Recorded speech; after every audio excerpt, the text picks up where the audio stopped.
I love turning to minimalism to get ideas in how to do things better in my life. And one of those things that I think it's great for is in keeping a clean and tidy home. So today I'm sharing 10 of the best minimalist habits for a clean and tidy home. These are easy things you can do if you are looking for some new ideas on things you can do daily, weekly, whatever helps you, whatever saves you time, then this video is for you. The first one is to pair your tasks. Now, hear me out. I've recently been doing this for like the last year, and I find it is so helpful for me. I try to never do just one thing around the house if I can easily and quickly pair it with another task. So if you're wiping down your fridge, what I do then is I pair it with wiping down other appliances, and maybe I even do the counter as well. I've already got the towel out. I've already got my cleaner out. Why not continue along and pair those tasks? Or I do this one a lot lately. If I've decided to run like a load of dishes,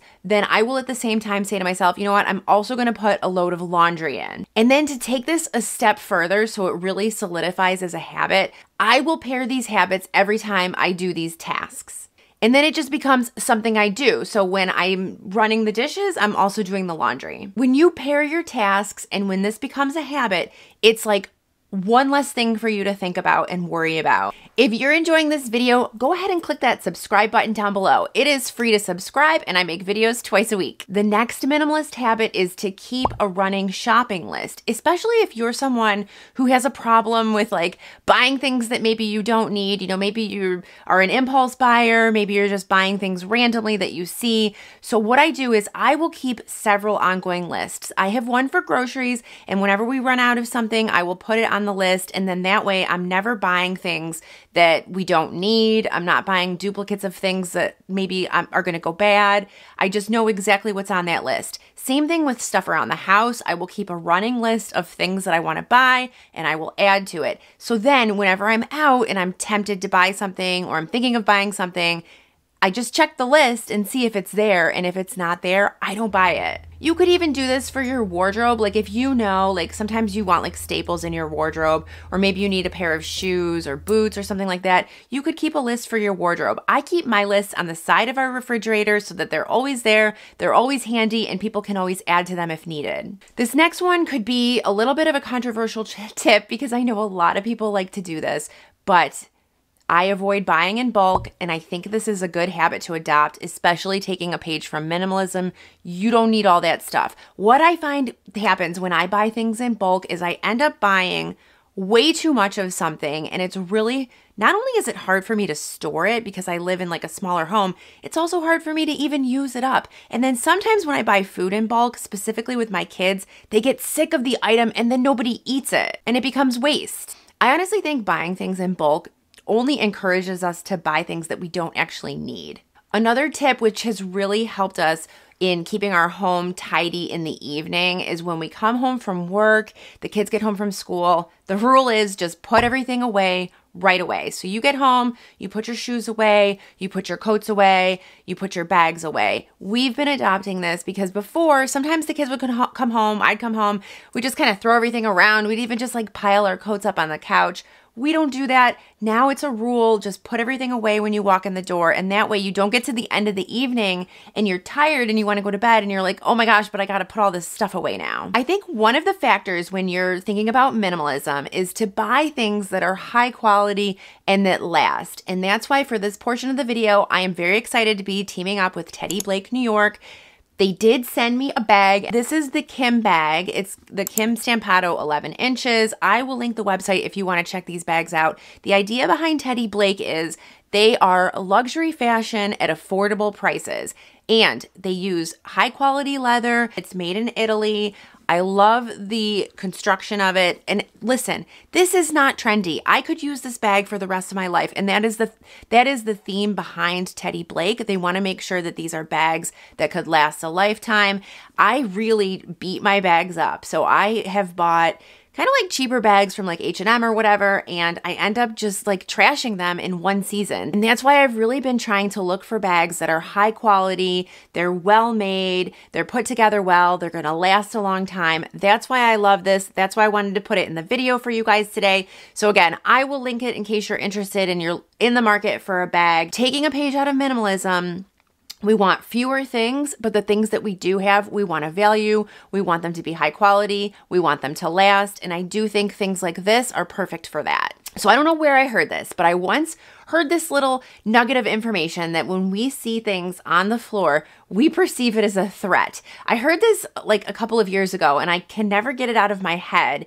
And it makes so much sense to me. I used to have piles on the floor of stuff and it would just take me forever to clean because I would have to move those piles. I would be dreading moving them. It was just such a hassle. So for this tip, just get as much as you can up off the floor, whether that is investing in storage, getting a table, putting things away, decluttering, as much as you can. Get your items off the floor, because the other benefit of getting stuff off the floor, not only is it easier to clean, it also makes the room look bigger. You can create the illusion of a larger and cleaner room simply by getting stuff up off the floor. The next tip is to fit in tasks in between other tasks. And let me explain what this means. I especially love doing this in the kitchen, and I'm actually like very disciplined about doing it in the kitchen, because otherwise I will just have like my dishwasher ready to be emptied all day long. But if I'm already in the kitchen and I'm doing a task and I have a minute, or in this case, 4 minutes to empty the dishwasher, I will fit it in between the task. So if I'm doing the task of like cooking or heating up food in the microwave, I have some time and I'm just gonna take that time and fit something in. Other ways you can do this, if you're brushing your teeth, maybe wipe down the mirror in your bathroom. I will also go into my kids' room and I'm in there like chatting with them and hanging out with them. And then sometimes I'll start decluttering their clothes or cleaning up their toys. I often talk about inside of your house, but this next tip is about the outside, and it is to create a minimal yard. So let me just give you some ideas, because what I did a couple of years ago, we have like a small patch of grass out front. And well, we had a small patch of grass out front.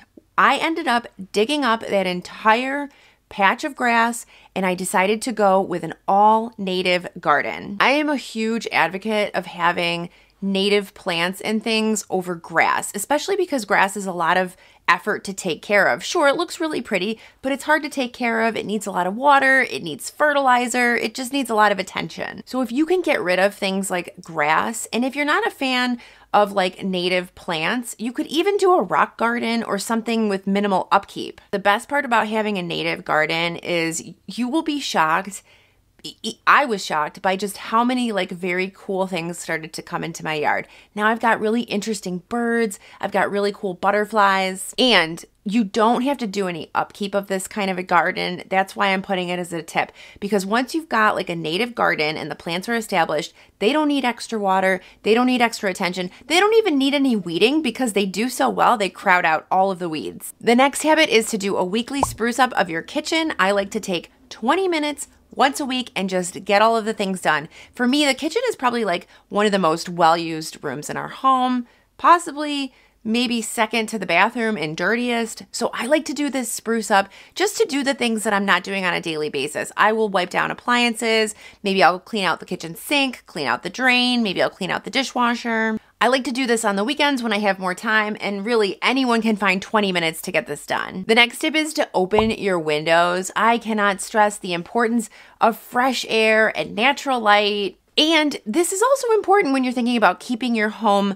feeling and smelling clean. So just make your space brighter, get some natural light in there, and open your windows as much as you can. I know that for most people, thinking about dedicating like 20 minutes, 30 minutes, an hour to cleaning their home may not be the most appealing way that they want to spend their time. If that sounds like you, my last tip here is to shift your mindset on cleaning. I truly believe that if you can shift your mindset on cleaning, you can make it something that you actually enjoy. And not only do you enjoy it, it will give you a lot of positive benefits. Instead of thinking of it as something that you want to just rush through, we're going to start thinking of it as a form of meditation. I am not kidding you. I have had some of the best ideas of my life while I was scrubbing out my kitchen sink.